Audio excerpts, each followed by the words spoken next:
former Florida Attorney General Pam Bondi, along with Fox News contributor Lara. Pam, let's start on the legal side with you tonight. The thing I don't have a problem with them going after the gun application, because if the last name was Trump, they'd go after Hunter Biden if it was Hunter Trump. The issue of him not paying the taxes, that raises a lot of questions also. I want to know if national security was compromised because he was taking in all this money without any experience from Russia, Kazakhstan, Ukraine, China, a lot of money and a lot of deals at a time the guy is a drug addict and using a lot of hookers.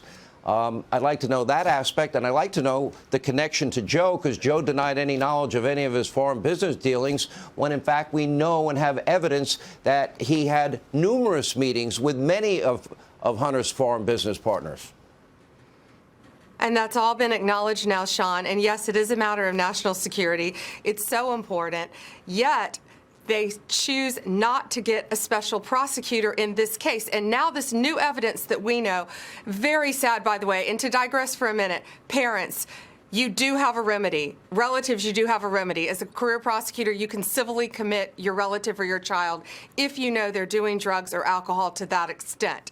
But what we do know now is that Joe Biden knew about the drug use at the time. Hallie, his girlfriend and sister-in-law, knew about the drug use at the time. There's now evidence, text messages, that his sister, Ashley Biden, knew. So, Sean, therefore, they have to have a special prosecutor, and they're not getting a special prosecutor. Legally, that is an actual conflict, because as we know, the U.S. attorney reports to Merrick Garland. Merrick Garland reports to Joe Biden. Joe Biden and his kids are now witnesses in any case against Hunter Biden. And it's really unbelievable legally to me that that has not been dealt with and there's not a special prosecutor on this case. Laura, what's so frustrating, if your husband, Eric, if he had done any of the things that Hunter has done, that we know that he's done, if he was taking money from Ukraine and Kazakhstan and a Russian oligarch and the communist Chinese, a $1.5 billion deal,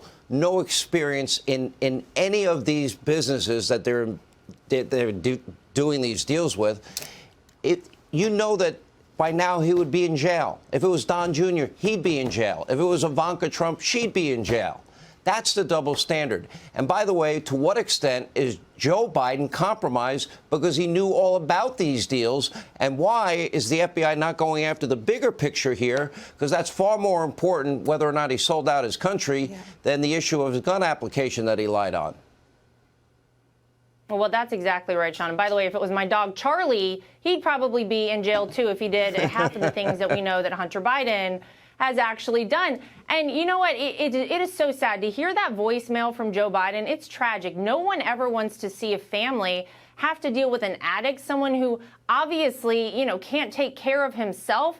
And if there's anything we learn from Hunter's laptop, it is that, man, this guy is in serious need of help. But that aside, Sean, you also can't take for granted, I don't think, the timing of all of this, the possible charges against Hunter Biden and the likely outcome of those charges.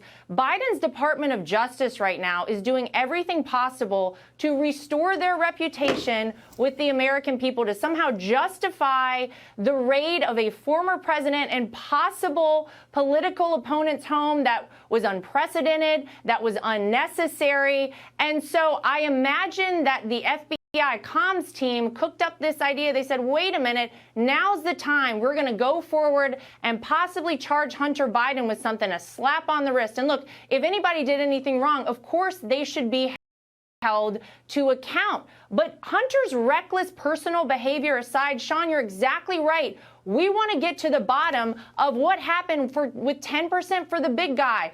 Hunter Biden, his Uncle Jim, Joe, profiting to the tune of millions of dollars for their family on foreign business deals that utilize Joe Biden's position pretty clearly in all of these deals. And I think the American people know the only way we are going to get to the bottom of this is to put Republicans back in charge of the House, Republicans back in charge of the Senate. We need some oversight on this. We need to know, because it is a national security issue. That is the bigger picture here.